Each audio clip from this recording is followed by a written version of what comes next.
দেখছো রাহেলার জামাই দুইটা বাচ্চা রেখে রাহেলাই যে বিদেশ গেল আর আইলো না। ওটা কি বলছে?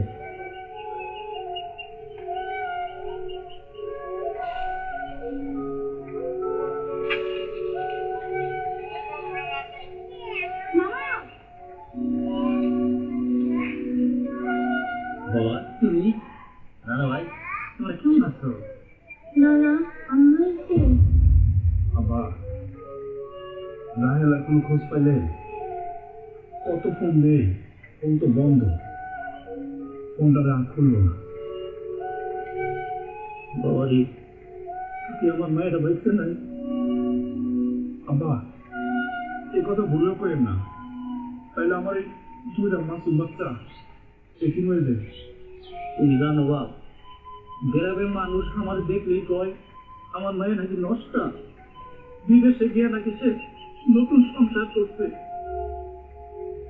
আমার নাতি ওদের রাইকা আমার মায়েরা ফিরে আসে না। আমার মায়ের তো এইরকমের খারাপ না। এই নাতি নতুনের মুখ দুটা দেখলে আমার বুকটা শিখে যায়। এই দুইটা বাচ্চা সামনের মতন মুখ খারাপ রাইকা কেমনে তা করছে মা? আব্বা রাহেলার কোনো খোঁজ খবর পাইলে আমার জানাই, আজকে তেলে যাই। আয়ো আম্মা আয়ো। বাবারে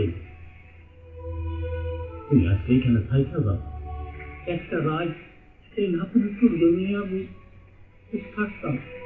আব্বা আপনি তো জানেন আম্মা প্যারালাইজ, সকালবেলা বারান্দার মধ্যে বয় আর সন্ধ্যা হইলে ঘরে নিয়ে যায়। এখন আমি যদি এই বাড়িতে থাকি আমার কে দেখবে? তো আমার কি অবস্থা বিপদ বুঝছেন? তাইলে তোমার থাকা একদম ঠিক হইল না। বাবা আমি একটা কথা বলতে চাইছি। বাবা রে তোমার মতন জামাই পাওয়া ভাগ্যের ব্যাপার। আমি কই কি তুমি নতুন করে আর একটা সংসার করো, আমার এই নাতি নতুন মাইনা দেয়, ওরা মার কাছে বড় হোক। তোমার সামনে তো অনেক সময় পড়ে আছে, তোমার অসুখ বিষয়কে একটা মানুষের দরকার। আমি কইছি তুমি আরেকটা বিয়া করো।